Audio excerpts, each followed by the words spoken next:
Bem, pessoal, então agora para finalizarmos a discussão sobre dilatação térmica, só faltava falar dos líquidos, né? Vamos lá, dilatação dos líquidos. Bem, para fazer essa discussão, você tem que lembrar coisas básicas. Uma delas é a seguinte: os líquidos, eles não possuem forma própria, né? Então, eles ocupam o formato do recipiente. Para isso, vamos considerar a seguinte situação. Você tem um determinado recipiente,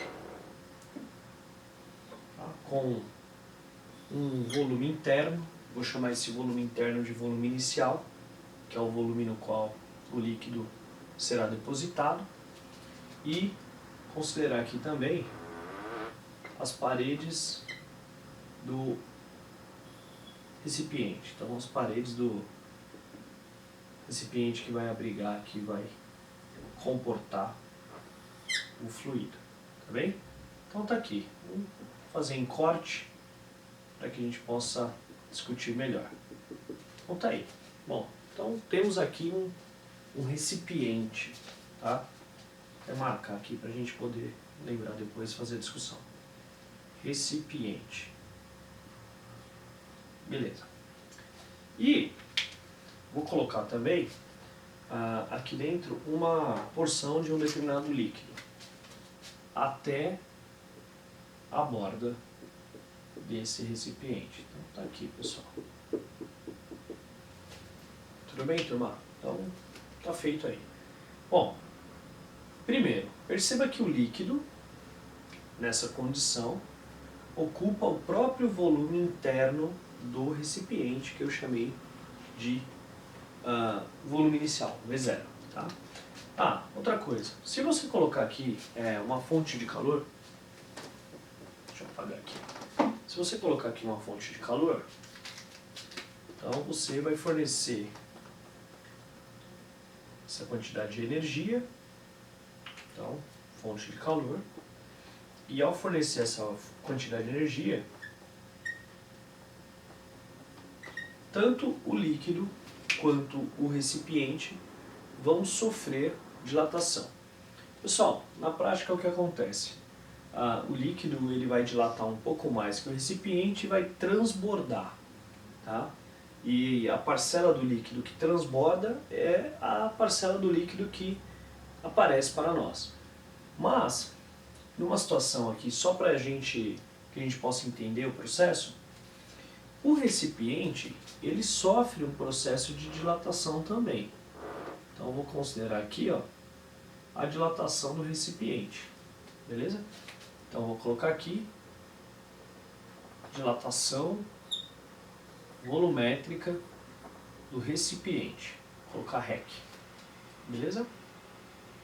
E a dilatação do líquido, a dilatação que efetivamente o líquido sofre, vou colocar aqui essa porção.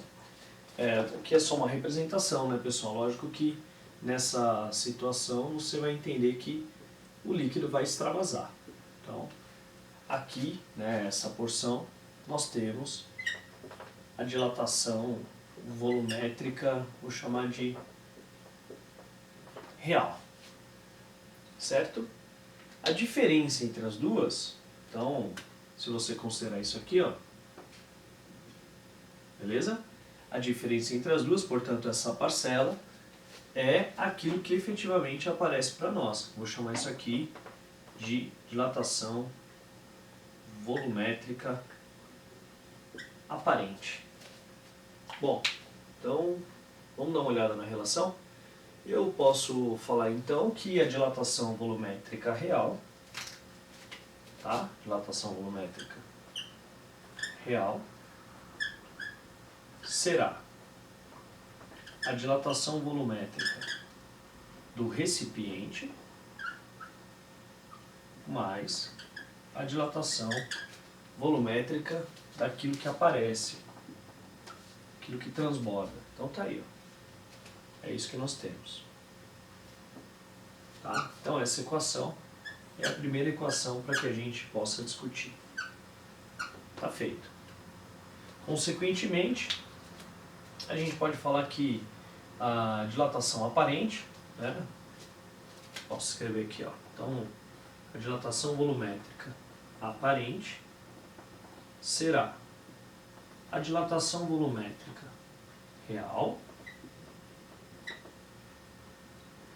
mais a dilatação volumétrica, menos, né?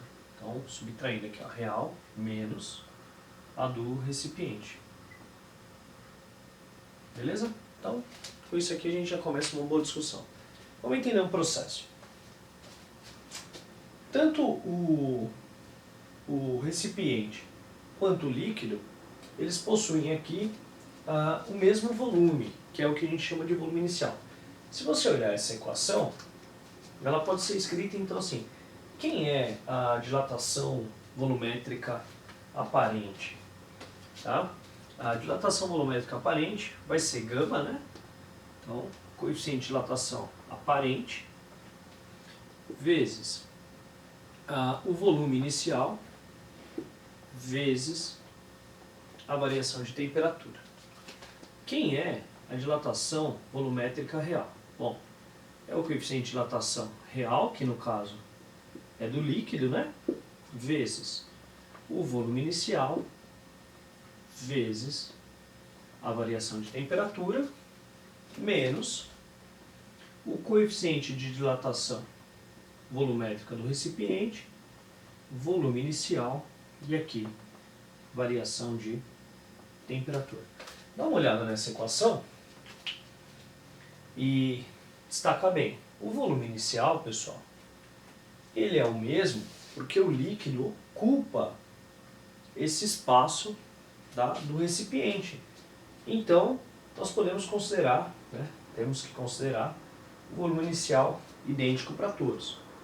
A variação de temperatura é a mesma para todos. Então, daqui nós podemos concluir o seguinte, ó.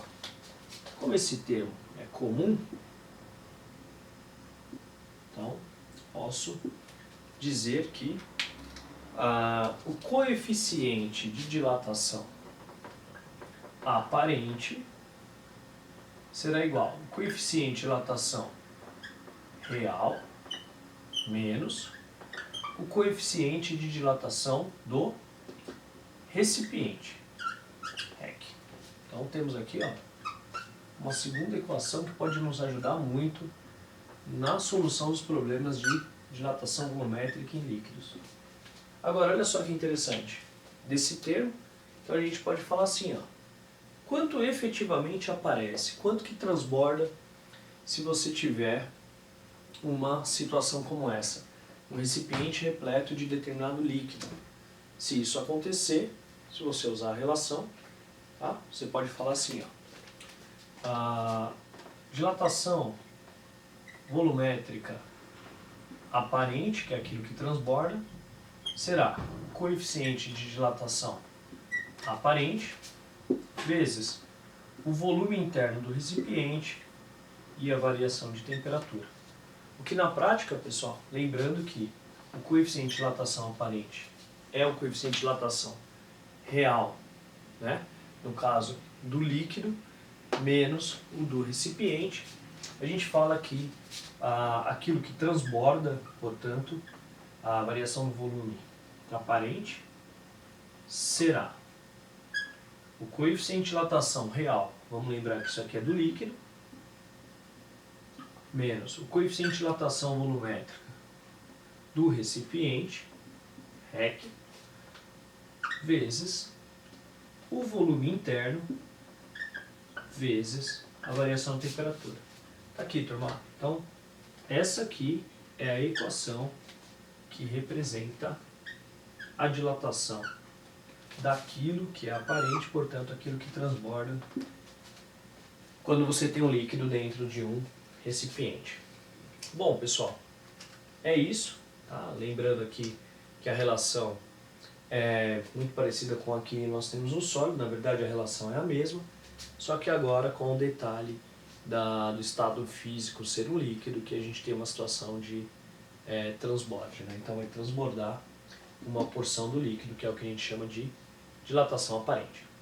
Bom, pessoal, é isso. Bons estudos.